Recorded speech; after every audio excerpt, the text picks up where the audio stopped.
Om Sahana Bhavatu Sahanau Bhunaktu Sahaveryam Karavavahai Tejasvinavadhitamastu ma Vishavahai. Om Shanti Shanti.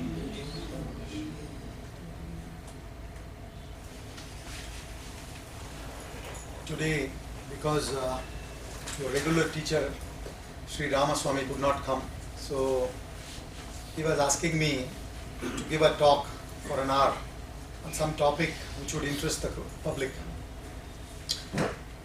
We are having this talk on wise and otherwise today in the middle of IPL season. And IPL season has been going on since 2008. And every year, to attract the crowd, to grab the attention of the crowd, to increase the viewership, they have to come up with something new. Mind wants variety, right? We have studied in the poem Turkey and the Ant. The turkey, tired of common food, forsook the barn and sought the wood. That is the mind. Regular, same, dal chawal, you get fed up. Roti, dal chawal, you get fed up. You want some variety, something new. So what do the IPL people do? This year what they have done is, they've got something called a Star Sports Nayi Soch Award. What they're saying is, for example, in the Chennai Super Kings team, Dhoni has made Ambati Rayudu open the innings, and he's shining well. And similarly, when Rohit Sharma was not doing that well in the opening, in the beginning of the season, he being the captain of Mumbai Indians, he made Suryakumar Yadav open the innings, and he's doing well. So it's called Nayi Soch, something new, you know. So the variety show is what is needed for us. The food for the mind, when it is not so developed, is the variety. There's nothing wrong in the variety, but to be dependent on it is something wrong. So, something new we got to do to bring the crowd even to the lectures. We have to change the teachers, we have to change the topic, you know. It's very interesting. In fact, just before the beginning of this talk, I heard a gentleman talk to somebody else. I'm not a regular student of this particular class. I go to some other class. I go to Tuesday class, but I came here today because the topic was interesting. You know, Nayi Soch. So we can be awarded that Nayi Soch award. And when myself and Ramaswamy, we were discussing as to what topic shall we talk. So I was asking him, what kind of topics have you addressed before, you or any other teachers here, you know, because I don't want to repeat the same thing. So we were wondering what to talk. So then suddenly this thought came to me, let us have this topic, the wise and otherwise. Nayi Soch. And it's not so much Nayi Soch because I believe there's a book by Sudha Murthy ji on this topic, wise and otherwise. I have not read the book, but I have heard about it. Small booklet. So it's not a real Nayi Soch, but something new. And in fact, every time when we are asked to speak, since we've been talking for so many years, speaking is not the problem. But to think about a new topic is a problem. To come up with a new topic. You know, that's why sometimes we say when a person invites us for a talk, we say, oh, you only suggest some topics. Because whatever we said, no, that has already been covered, this has already been covered. You know, some sort of a new topic. So we thought, let's talk about the wise and otherwise. In fact, a human being in Sanskrit is called as Manushya. Manava Jati, Manushya Jati. In Tamil also they call human being as Manida Jati, Manidan. All this comes from the root Man. Man means one who can think. सोच के काम करेगा. Only when you think and function, you are a Manushya. If you don't think, we may be looking like a Manushya, but we are otherwise. So we are not wise, but otherwise. We may be appearing in the human form, but we are not really belonging to that human species when we don't think. And that is precisely why Swamiji goes on emphasizing on this. And he has also come up with this book, The Fall of the Human Intellect. Buddhinashat pranashyat. Even the Bhagavad Gita says, verse number 62 and 63 of chapter 2 in the Bhagavad Gita, in the end, he says, Buddhinashat pranashyat. When Buddhi is gone, everything is gone. So therefore, you need to move, because you got to keep moving for you to continue in life. Action is the essence of life. Inaction is death. We got to keep moving. One set of people don't move. Other set of people, they move. But they don't move with thinking.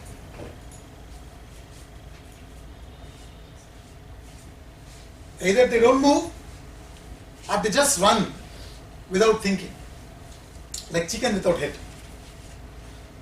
A wise person keeps moving but keeps thinking. When George Bernaccia was asked, who do you think is the most intelligent person you've met?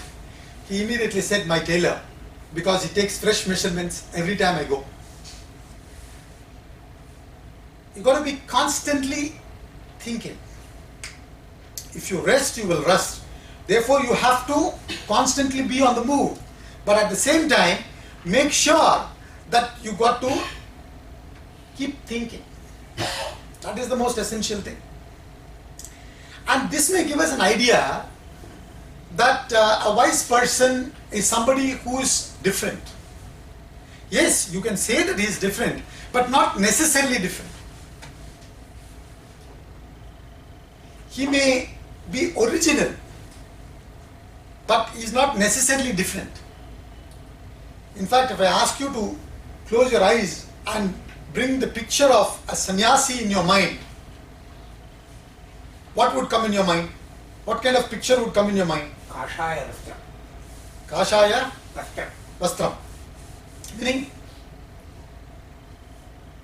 Kamandal. Okay, before we go to Kamandal, what is Kashaya Vastram?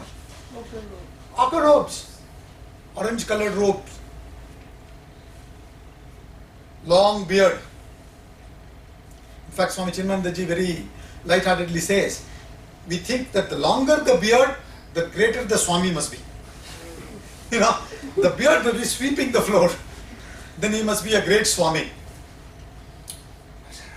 And when we go to Shri Krishna in the Bhagavad Gita, chapter 6, verse number 1, in Dhyana Yoga, he says, Anashrita karma phalam karyam karma karoti yaha saha sannyasi saha yogi. No picture of sannyasi wearing ochre robe, kamandal, nothing. Anashrita karma phalam karyam karma karoti yaha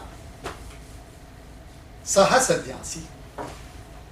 He who does what he ought to do, with no prefix, no suffix. That is the definition of a sannyasi Shri Krishna gives. We have to give Star Sports Nayi Soch award to Shri Krishna. You know, if you see a person in jeans and t-shirt, you probably, the fact that you are conditioned in a particular way, you probably may not associate wisdom in him. But the younger generation are a little different.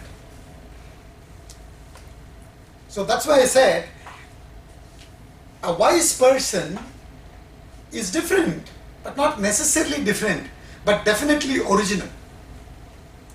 In God's creation, there is no imitation. Everything is unique. There may be things and beings similar, but not same.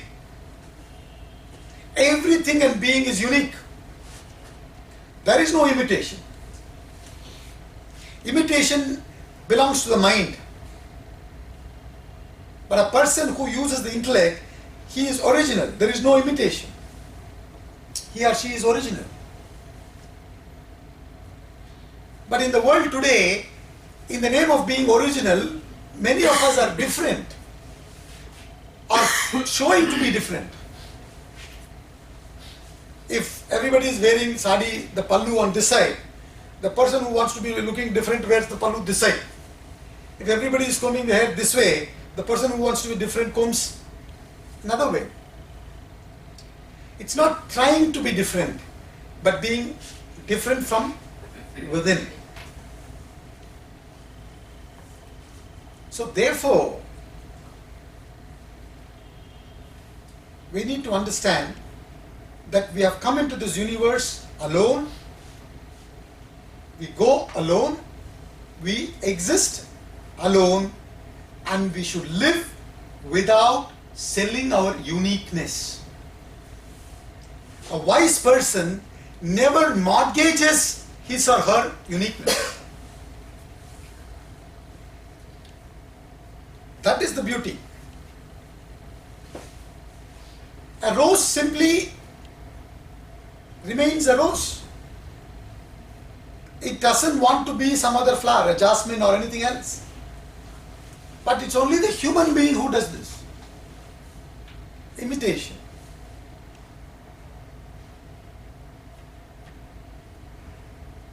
So even in the management, they say that you have to think out of the box. If you can't think out of the box, you can't survive in management. Isn't it? So you got to be constantly acting, at the same time you got to make sure that you are constantly thinking. This is essential for you to survive. In fact, only the fittest can survive. And the fittest here means one who can act with thinking. One who can combine both this beautifully. One who can move consciously.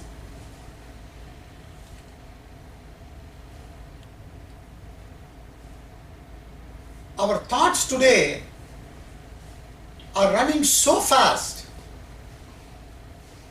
that we seldom move consciously. It is not that we should not be fast. We can be fast, but not at the cost of being conscious. It is not necessary that the wise man is not fast. When it is necessary, he is capable of being fast. But he is definitely not mortgaging his thinking abilities. He consciously moves. He consciously eats. He consciously sleeps. And that is why in the 69th verse of chapter 2, in the Sthita Prajna portion, Shri Krishna, the most famous verse, 69th verse, Swamiji says that that verse wakes you up. Because he puts the verse in such a way that you wake up, even if you fall asleep in the class. What does he say? Yanisha sarva bhutanam yasyam jagrati samyami. Yanisha sarva bhutanam tasyam jagrati samyami yasyam jagrati bhutani sanisha pashyato munehe. Fascinating words. What does it say? Yanisha sarva bhutanam tasyam jagrati samyami. Samyami means wise person. A well-controlled person. Sayam. That which is night. Ya nisha sarva bhutanam. In that which everybody is asleep, a wise man is awake. Tasyam jagrati. Jagrat means waking state. Jagrati samyami. Yasyam jagrati bhutani. In which the whole world is awake. A wise man is asleep. Meaning, that is night for him. In other words, what he says is, that which is day for us is night for him.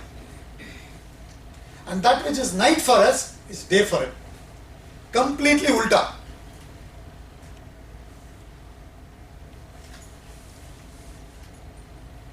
Even Warren Buffett says, when everybody sells, I buy. When everybody buys, I sell. Swamiji talks about this as herd instinct. Bedshal. Everybody does something, then I also do. That doesn't mean I have to be different. You can do the same thing, but differently. All these Bollywood movies that keep coming for so many years, barring the few, story is same, but the screenplay is different. Isn't it? So, that which is day for him is night for us. And that which is night for him is day for us. A friend of mine in US, he is doing a lot of research on brain studies. So he talks about the necessity of sleep and the sleep cycles and all that. Brilliant lecture he gives. I've heard him say that in life you should not set alarm to wake up.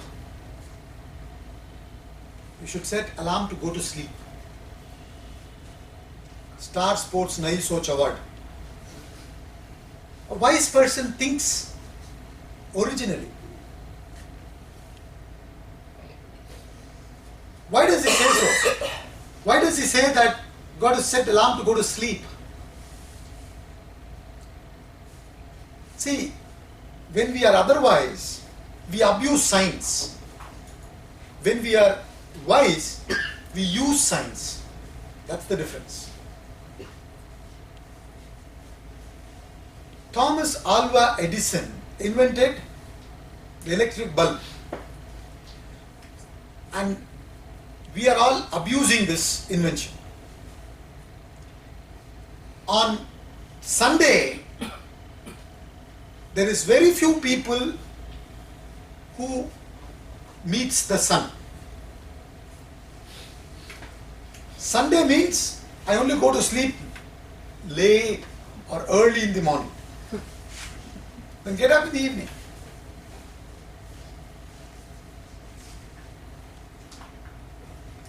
This is what we are thinking. So Thomas Alva Edison invented this electric bulb not for us to abuse the invention, but to use it. But unfortunately, the otherwise abuses it. So what we do is, we go to bed late, and then we try to wake up early, and then we compromise on sleep, either the quantity of sleep or the quality of sleep, and that takes a toll on our life.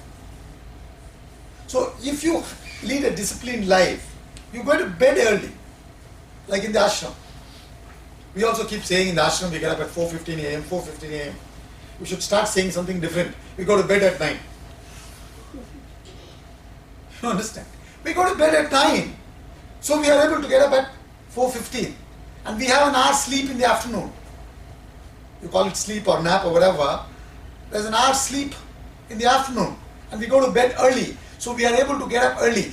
There is no award being given for you to wake up early. Having woken up, you are supposed to sit and study. You're supposed to sit and reflect. If you go to bed late and wake up early by keeping the alarm early, are you going to be able to study properly? Are you going to be able to reflect properly? Impossible. Therefore he says, one should set alarm to sleep and not to wake up. Body is disciplined. It's the mind that is indisciplined. Please understand this. Every day, if you give food to the body at a particular time, 12 noon, let's say you have lunch at 12 noon, and after a while, you don't have to check the time. If you're hungry, that means it's 12 noon. It's the mind that is indisciplined. Isn't it? So that is why mind rebels against discipline. It wants to be licentious. So a wise person thinks originally, differently. Completely ulta. We are perverted.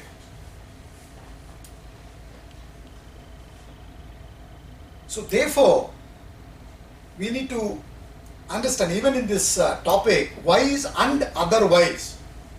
If you see, a wise person is independent of others. There is no other in wise, but there is other in otherwise. So the otherwise category of people are dependent on others. A wise person also has to live in this universe only, has to live in this world only. He can't go somewhere else, isn't it? It is in the same world. He's not going to run away. You can't run away. Where can you run away? Supposing you want to run away from cigarette. You want to give up cigarette. Therefore you say, I want to go to a place, some other Himalayas or some other place like that. So while you are climbing the Himalayas, you will see an advertisement there, wills made for each other. So you can't really run away. Isn't it? So here, a lot of us are thinking that a wise person, you will only find him somewhere in the Himalayas, who's run away from life. No, he very much lives in this world, but he is independent of the world, mentally. Mentally independent. Whereas the otherwise is mentally dependent. He is not independent of occupation. He is independent of preoccupations. While being occupied, he is independent of preoccupations. The otherwise category of people, either they are unemployed, not occupied, or they are preoccupied. The wise category is being in the middle path, is being in between. So the wise is independent, unique, original. The USP of a wise person is, what is the USP of a wise person? Self-reliance. Self-reliance is the USP of a wise person. The otherwise relies on something or the other.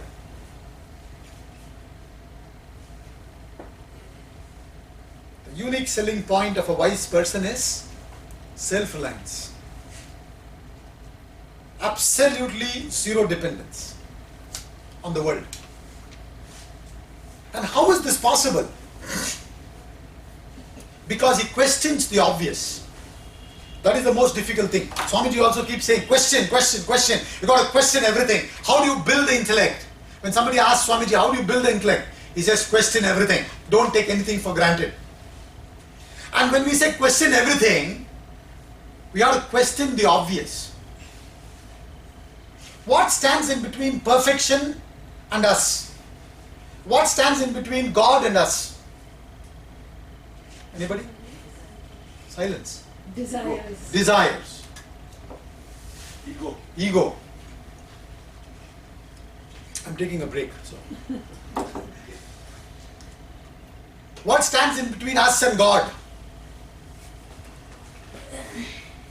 Somebody said desire, somebody said ego. Ignorance. Ignorance. You've heard these words many times, isn't it? God plus vasanas or desires or ignorance equals Man. human being. Human being minus desire or God. ignorance God. is God. I want to put it a little differently because the topic is wise and otherwise.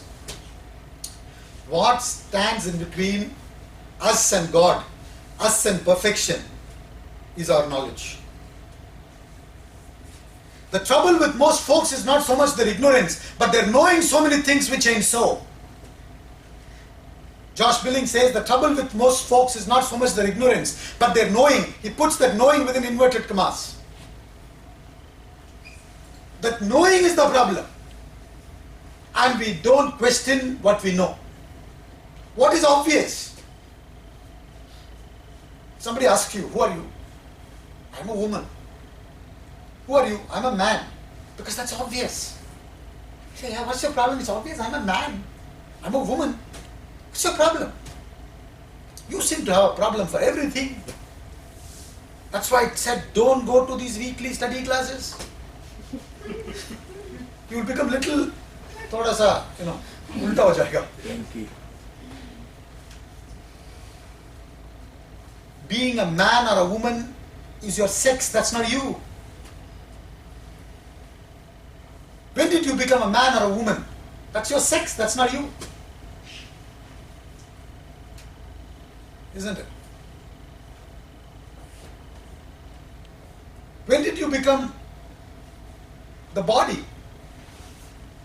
When did you become a Sharma, a Mishra, a Gupta? That's your caste, that's not you. So what stands in between us and divinity, us and perfection, us and God, is knowledge, is everything that we know. A child comes into this world as a clean slate, and slowly the conditionings happen.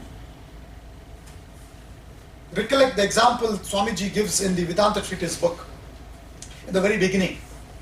He talks about two children born in a hospital, exchanged by mistake in a cradle. One born to the ardent Christian, another born to the ardent Hindu family. So the Hindu child grows up in the Christian family and becomes a preacher, preaching Christianity. And Christian child grows up in the Hindu family, becomes a priest, chanting Vedas, talking on Upanishads. And each one swearing by the Bible and the Vedas, respectively. So you got a question.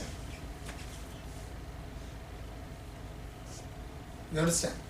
So what stands in between us and perfection, us and God?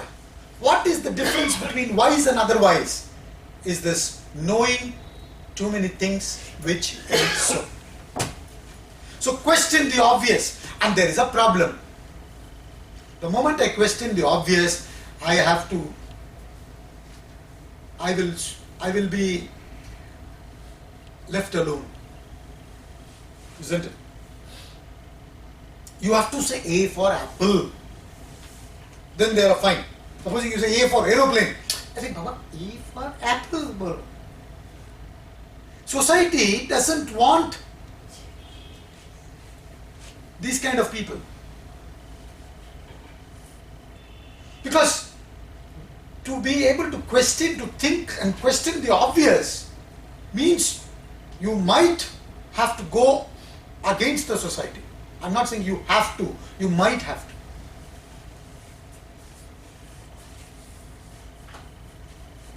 But that requires guts, that requires strength. In the 6th chapter of the Bhagavad Gita, Arjuna asks Shri Krishna, he says, he gives the example of a rent cloud.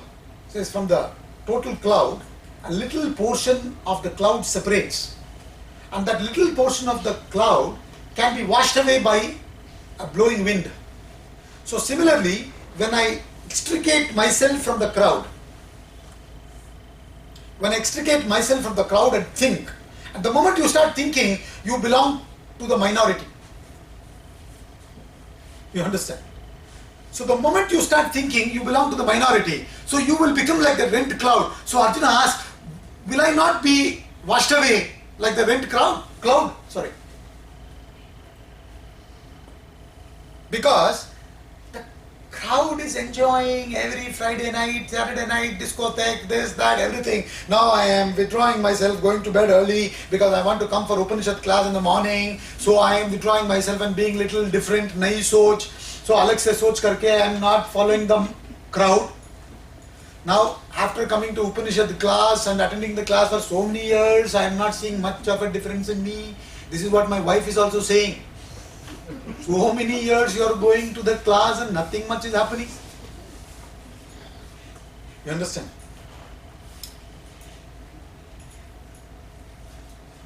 So, this is the problem. So Arjuna is asking, will I not be washed away by the, crowd? Completely finished.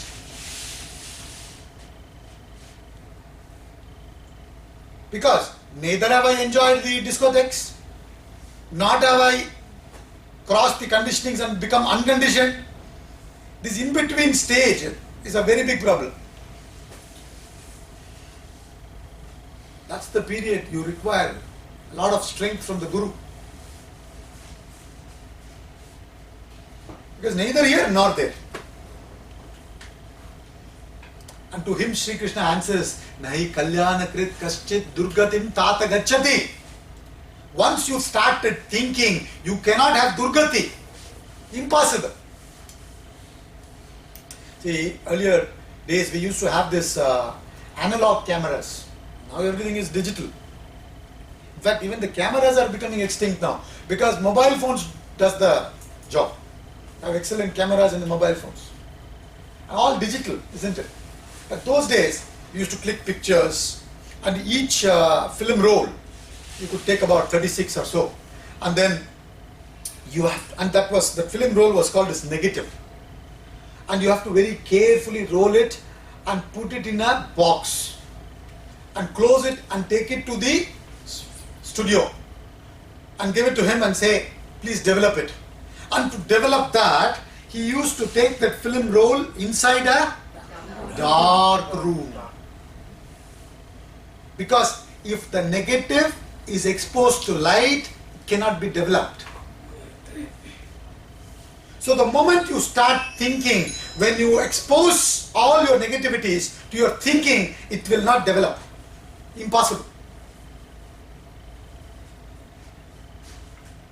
That is one of the meanings of this word avatara. Avatara, avatarati iti avatara. One who descends. One who descends consciously. We have all fallen. We have not descended. The difference between the wise and the otherwise. One of the names of Krishna, Shri Krishna, is Achyuta. A beautiful bhajan we sing, no? Achyutam Keshavam Krishna Damodaram. So that Achyuta means one who has never fallen.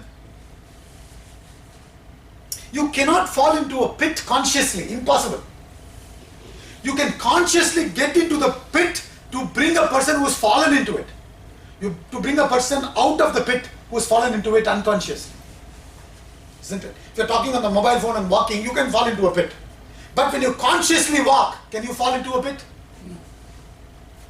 Nahi kalyana krit kaschit durgatim tata gacchati. The moment you started thinking, there can be no durgati. So all the durgati is because we do not think. We are in human form, but otherwise. That is what we need to understand. So what stands in between us and the wise? And perfection. The difference between us and the wise is questioning the obvious. In the 16th verse of chapter 2 of the Bhagavad Gita, a very, very famous verse, Shri Krishna says, nasato vidyate bhavaha nabhavo vidyate sataha ubayoropi drishtontaha tvanayos tattvadarshibhihi. Fascinating verse. What is that verse saying? The unreal has no existence. Nasato vidyate bhavaha nabhavo vidyate sataha. The unreal has no existence. The real never ceases to be. And the wise one is the one who knows the difference between the two. Tattvadarshibi is seeing the essence. How? All of us have done second chapter, right? Second chapter of Bhagavad Gita we have done here in this class. So what does that say? The unreal has no existence. The real never ceases to be. The example given in these verses are the horns of a man. Let me ask the women this question. Does a man have horns? No. Anuradha. She may privately say yes, but in the class she'll say no. The horns of a man is unreal. It doesn't exist.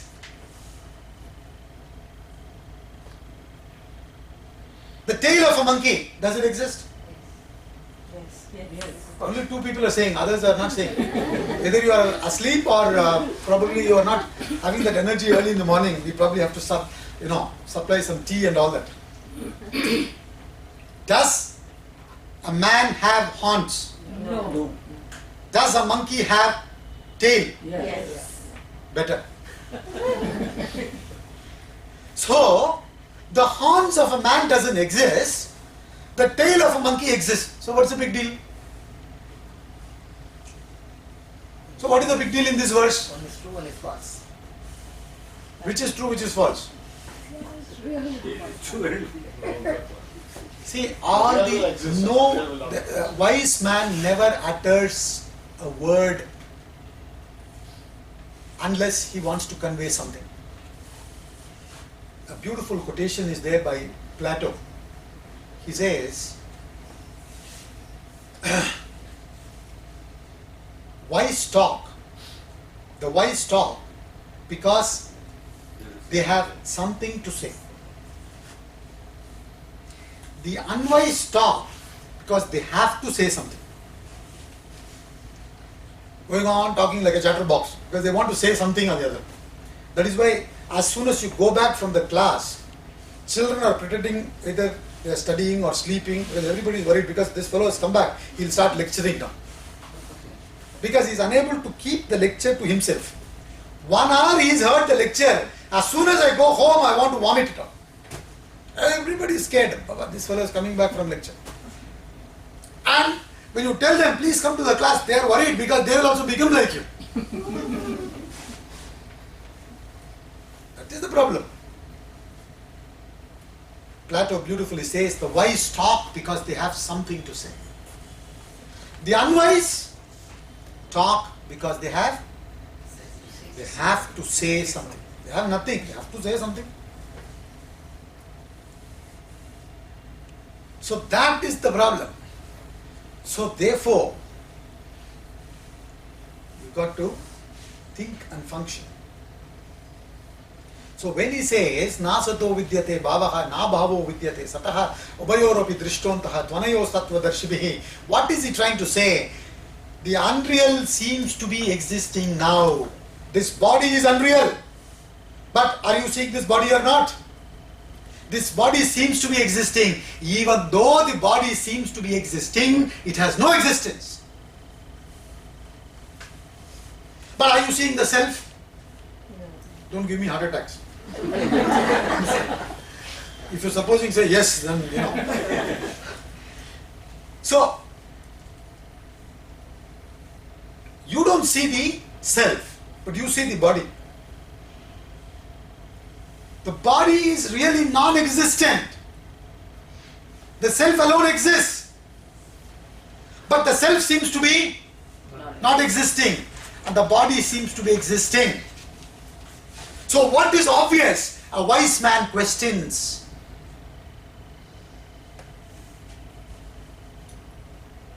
The very beginning of the Gita. In fact, the Bhagavad Gita starts with verse number 11 of chapter 2. Isn't it? Sri Krishna starts his lecture with 11th verse of chapter 2. And this is 16th verse. Nasato vidyate bhavaha, nabhavo vidyate sataha, ubayoropi drishtontaha, tvanayos darshine. So we go by the obvious, we see the body. And we think the body has existence.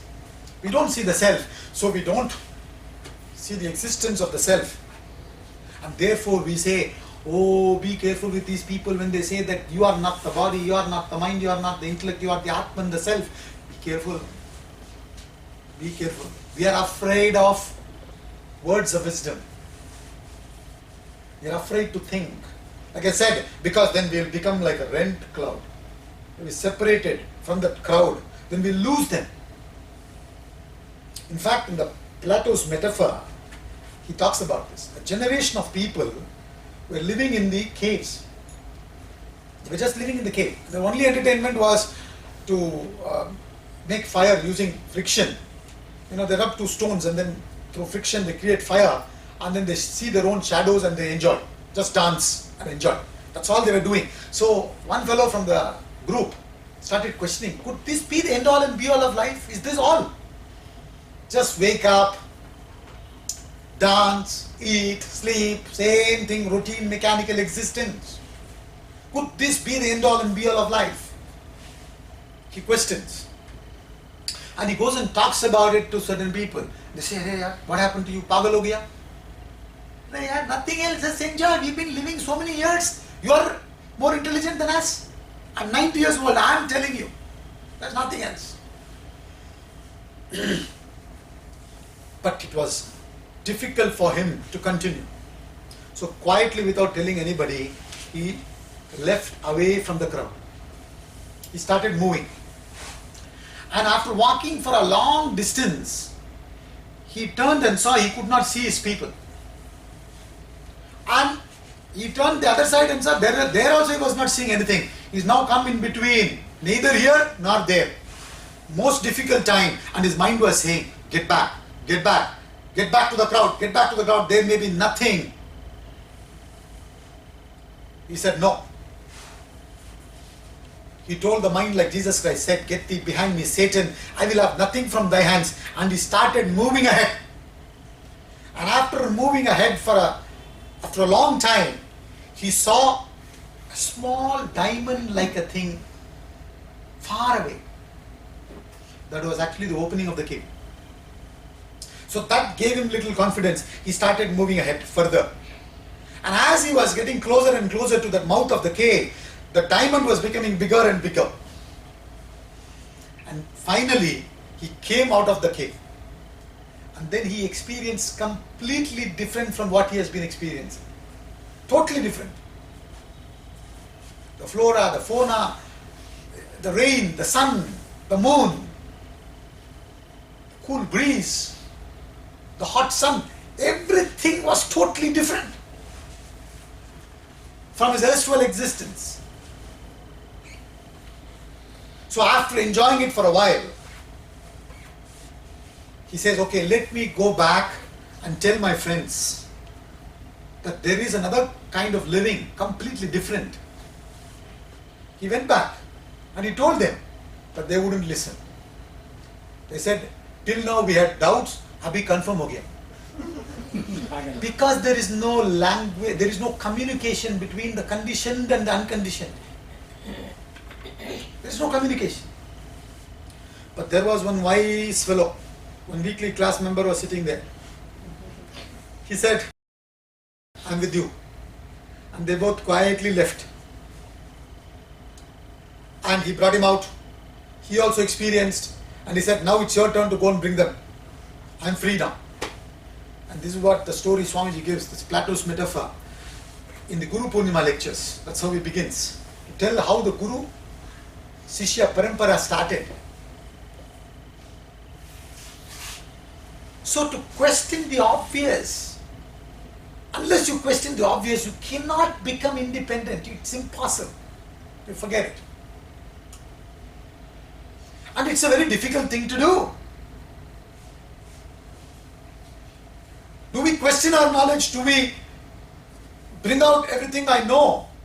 We know and question it? No, I know that. That I understood.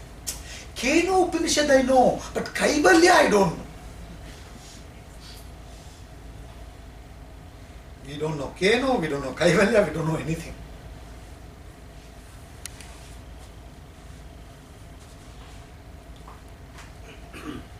So therefore we got to understand and recollect all those verses we studied in the Bhagavad Gita to understand what is the difference between wise and otherwise. He is independent of the world, absolutely self-reliant, whereas the otherwise is completely dependent emotionally, mentally, totally relying on the world. A beautiful example Swamiji gives in the Vedanta Treatise book of a bird that is perched on the branch and a man who is sitting on the branch. And the branch is about to break and the man's heart is pumping heavily, fast. Why? Because he is dependent on the branch. Whereas the bird is perched on the branch, but it is not dependent on the branch. Because it has wings, it can take off. And the wings that God has provided us is the ability to question, the ability to think. In fact, one of the Upanishad is named as Prashna Upanishad. Question. And how to gain knowledge? Again, Bhagavad Gita, verse 34, chapter 4, he says, Tadviddhi praniparthena pariprashnena sevaya. You got to question. Bhagavad Gita itself in the form of question answer.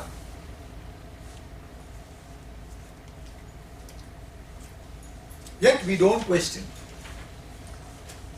Very convenient. If you have group discussions, hardly 2-3 fellows are there. If you have lecture, more people. Seldom we question. So therefore, you got to understand that you should not lose this USP. What is the USP?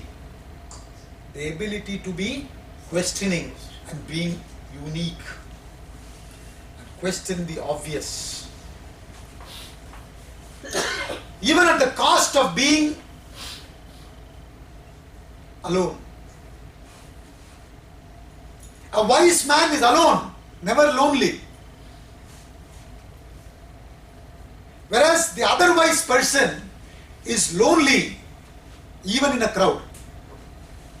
Isn't it? Yogarato va bhogarato va sangarato va sangavihinaha yasya brahmani ramate chittam nandati nandati nandateva Yogarato va bhogarato va sangarato va sangavihinaha Yasya brahmani ramate chittam nandati nandati nandateva. Whether you are in yoga or in bhoga, whether you are in Upanishad class or in discotheque, whether you are in a crowd, sangha or sangha vihinaha, all alone, Yasya brahmani ramate chittam, in whose thoughts Brahman is there, nandati nandati nandati eva. He is happy, happy, verily happy. The wise man is attuned to the sublime. The otherwise is attuned to the surface. He may be found in the mandir, but his thought is on the surface.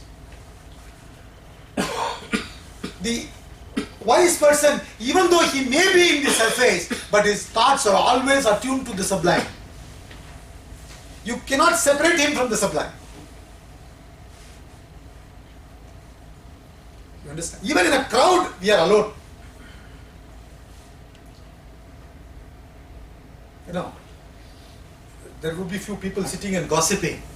And who will they gossip about? They generally gossip about somebody who is not part of the group yet. On the way they are gossiping about. Once the other person joins, they stop gossiping about that person. They start gossiping about somebody else. So when this gossiping session is going on, supposing somebody has the urge to go to the loo, they will not get up and go. Because the fear is once they go, they'll start gossiping about it. They're controlling, sitting. When is it going to finish? Because even in the crowd, the fact that you are dependent, you are lonely.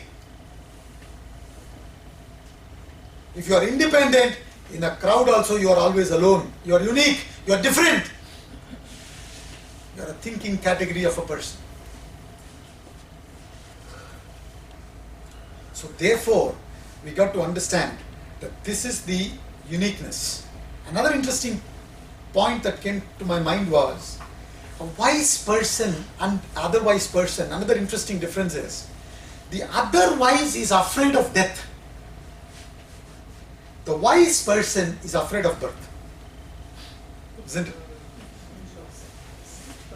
Punarapi jananam, punarapi maranam, punarapi janani janare shayanam, iha samsare bahudustare, kripaya pare pahi murare.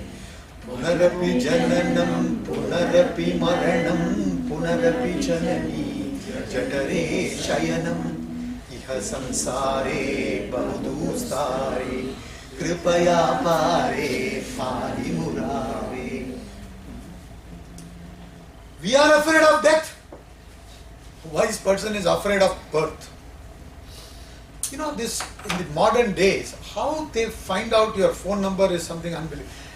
I'm told that your numbers are being sold. I don't know, maybe.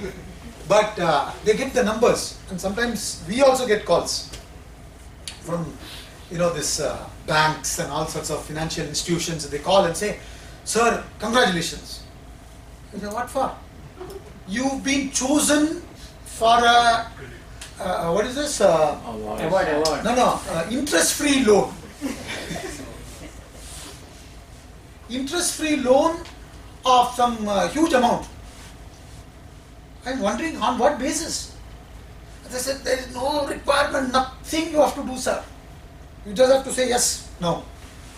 And then they'll say there is one small formality. What? Your salary certificate is enough. Then we say we are unemployed. Then the acha, unemployed. Okay, we'll get back to you. You understand? I mean, today if you get a call that you're getting a loan, interest-free loan, how many of you will have the capacity to say no? It's unbelievable. Fools rush where angels fear to tread. Isn't it? In fact, you are an idiot if you quote Shakespeare today. Shakespeare says, "Neither a borrower nor a lender be." So if you talk about not borrowing, that's it. Nobody will come to your class. You should talk about how to borrow and don't not at all be concerned about paying back. In fact, today the modern situation is such that the fellow who is given the money is in tension. The fellow who is taken the money, he is relaxing, enjoying. It's unbelievable. We are in a completely perverted world. All the more we have to think. So, we are not afraid of entering. He is afraid of entering. Beware of entrance to a quarrel. Being in beareth that the enemy beware of thee. We just left, right, center, borrow. Loan. Take loan. Somebody is giving loan. Take it. Enjoy. But a wise person, he thinks. So, please understand, in life there is nothing free. There is nothing free.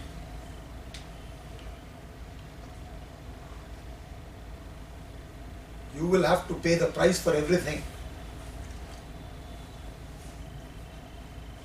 Either you pay before or after. You got to pay the price. So therefore, like Abhimanyu, we are all entering. He didn't know how to get out. But at least in this case, to be fair with him, he spoke to the Yudhishthira, Bhima and all of them. He said, I only know how to enter the Chakravyuh. I don't know how to get out. They said, don't worry, we are with you. By the time we enter, we would have destroyed the view and we can come out easily. But that does not happen. Isn't it? But we don't think, we just enter. How many people have entered into loans? Even here. First thing that Swamiji asks. All the YPOs, everybody he asks. In fact, I believe a very big businessman abroad, who was a YPO, when he had organized his lecture for Swamiji in his country, he owns few hotels and big buildings like that, I believe. So one of the floors of a hotel he booked for the Guru, and he was presenting the video of his empire to Swamiji, just to take his blessings, not to show off. But after that, he asked Swamiji for his opinion and blessing. And Swamiji said, before I give my opinion, I want to ask you something. How much of all this that you showed me, empire, is yours and how much is bank's? Apparently he said 50-50. So my opinion about you is, I am seeing you with shirt with no pants. Pant belongs to the bank. Shirt is yours. That's my opinion. Fools rush where angels fear to tread. You understand? We are all afraid of death. We are not afraid of beginning. Simply begin. In fact, I am very scared when people want to start a class with me. Because slowly what happens? Only I am there, nobody is there. Now having started the class, I can't stop it. This is a big problem. Sir, why don't you start in Gariya Hut? Why? Because it's about 1 or 2 kilometers distance I have to travel to come to this class. So why don't you start one class in Gariya Hut? Because they want everything close by, nearby. So they want to start one more class. Upanishad, Isavasya Upanishad says, Taddure tadvantike, tadantarasya sarvasya. It is far, it is near. What do you mean by far and near? Anybody? It's all over the place. It's everywhere. Then? God seems to be far inside you. It is far for a person whose attention is extroverted. It is near for a person whose attention is introverted. The best example to understand this, you will never forget this verse if I give you this example. But my problem is I may not cover the points, that doesn't matter. It conveys this point at least better. All of you have seen movies, Bollywood movies, I'm sure Bengali movies are also like that. The hero and the heroine, they have decided to meet in a garden. And the hero came from the other entrance, the heroine came from another entrance. So they're looking for each other, isn't it? And heroine is looking for the hero is looking for the heroine, and one song is going on. Got to imagine all that. Right? And then we are watching, and the curiosity in us, will they meet? Will they meet?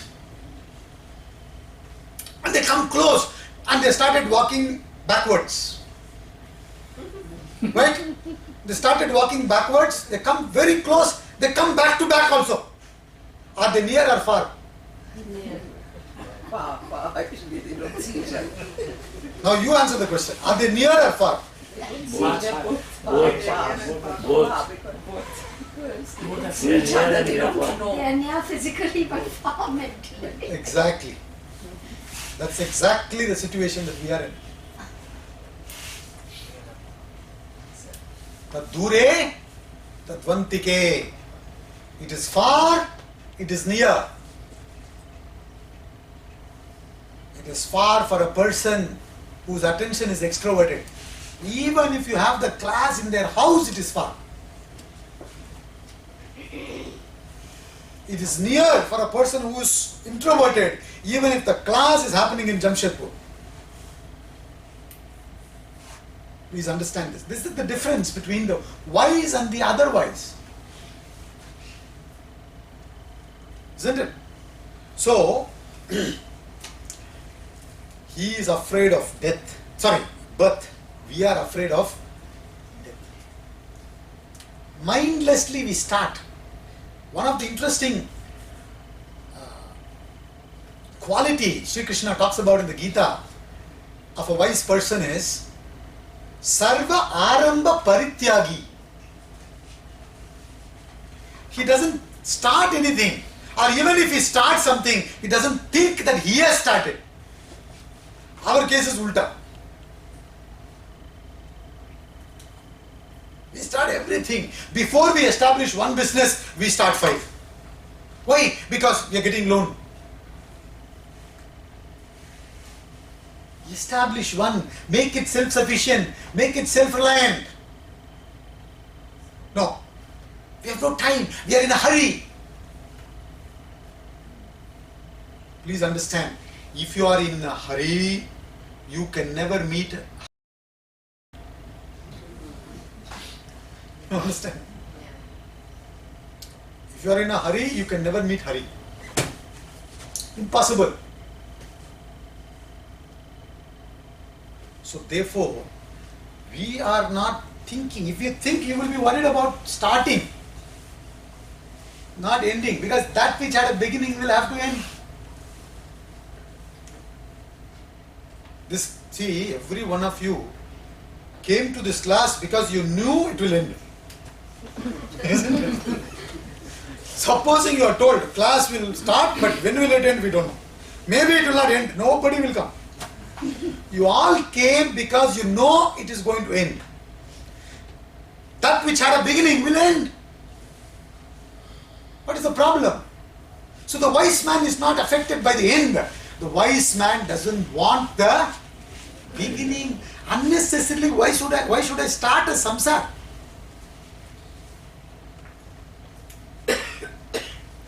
He thinks before starting. And a wise man and the other wise man, another difference is, the other wise tries to conquer the others. The wise man conquers the self. Tu suron ko jai se pehle khud ko jai kare. Be the change that you wish to see, said Mahatma Gandhi. That is very difficult. Isn't it? We want the world to change first. Then we will change. And easily we criticize the politicians, the bureaucrats, and so many people. But we will never start from us. Impossible. So, दूसरों को जय से पहले खुद को जय करे. A wise man conquers the self. Atma vashay videya atma. He controls the senses, not controlled by the senses. The otherwise is controlled by the senses. He is sensible enough to question the senses, the authenticity of the senses. Ramtita asked this question, whose senses are to be relied upon? Your senses, or the elephant senses, or the ant senses? He asked this question. You will say, this room is big. I mean, sufficiently big. If you let loose an elephant, even a baby elephant, he will say, what kind of room is very small? And if you bring an ant, he will say, infinite room you have given me. So whose senses are to be relied upon? And we are constantly relying on our senses. We are directed by our senses. We do not direct our senses. We are senselessly submitting to our senses. Whereas a wise man sensibly directs the senses. That's the difference.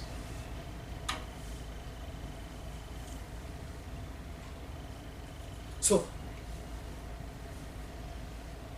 these kind of things that we need to understand and live our life completely ulta. The otherwise either doesn't execute action or executes action egoistically. The wise executes ego and executes action.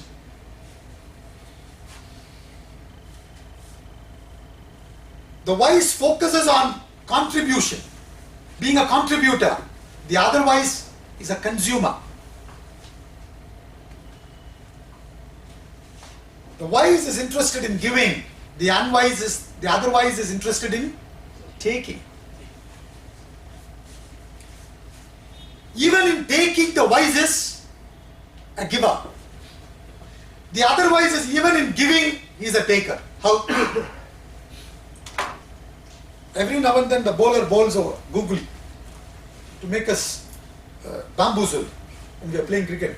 Similarly, we need to throw the googly to think. Even in taking, the wise is a giver. Even in giving, the otherwise is a taker. So when you go to some mandir, When a person gives and he wants fame or honor, then it's a taking. Then what is the other thing? See, in mandirs when you go, people have donated tube lights. And tube lights usually take some time to get on, you know. If you switch on, it will go on blinking and then suddenly it starts glowing. So in Tamil Nadu we say, he's a tube light. It's a very slow pickup.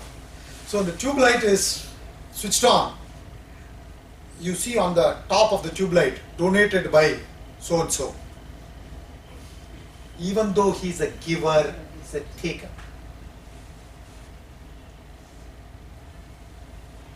There's a very interesting story about a sannyasi, about a guru who was called as a 1 paisa sannyasi.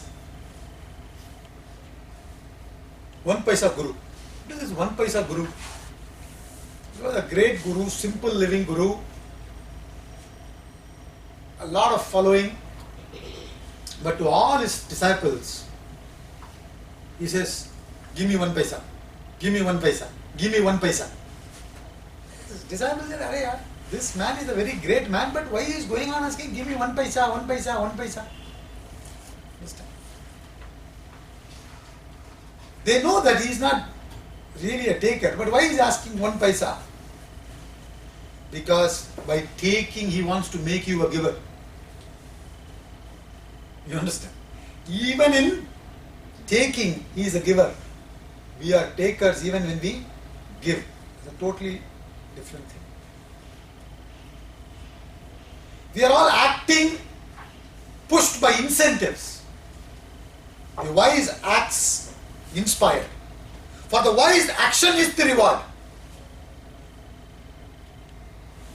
For the otherwise, result is the reward. The wise does an inspired action, goal-focused action. The otherwise does incentivized action, result-oriented action. The otherwise is acting to find happiness. The wise is acting out of happiness. That's a huge difference.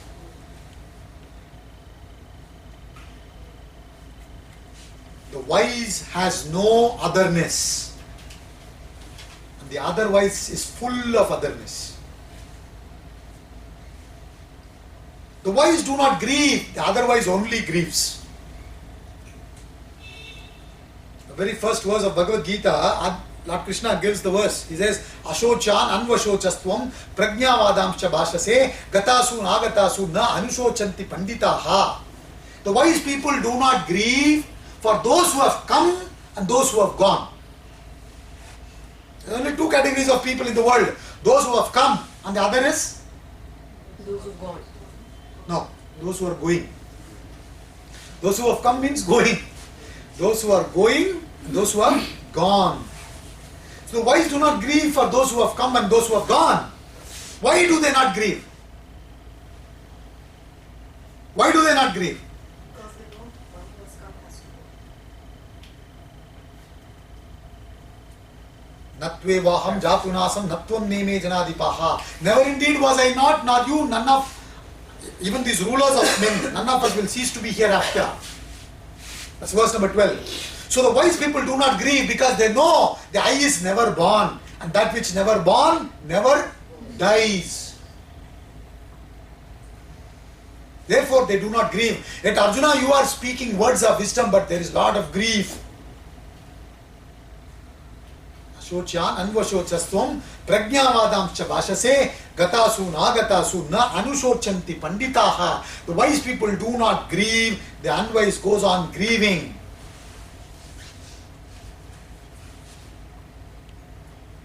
The wise person leads the life out of his or her own convictions, whereas the otherwise leads the life on others' dictations.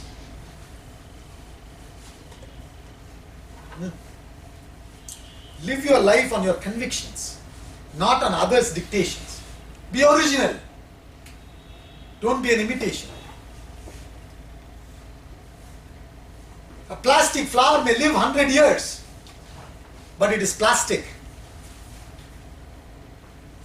But a fresh flower, original flower, may live just a day, but it's living its life. Iha chedaveti data satyamasti. Nachedihaveti mahati vinashti. Bhuteshu bhuteshu vichitya dhiraha. Pretyasma lokad amrtha bhavanti. Kena Upanishad says, very beautiful verse.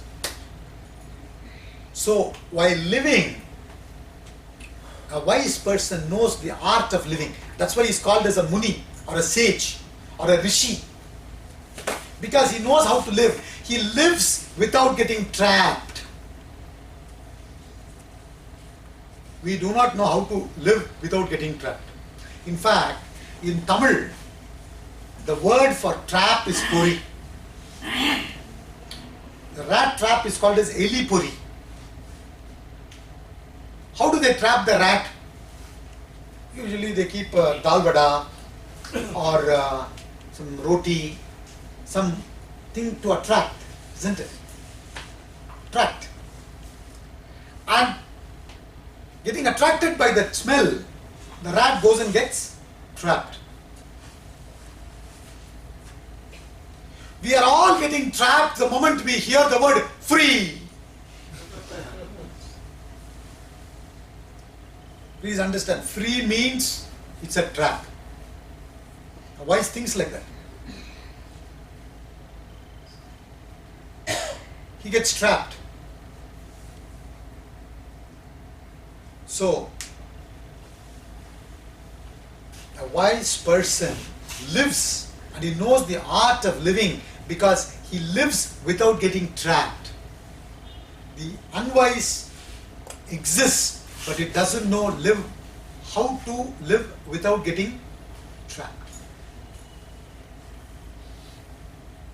So, let us be wise and not otherwise. Thank you.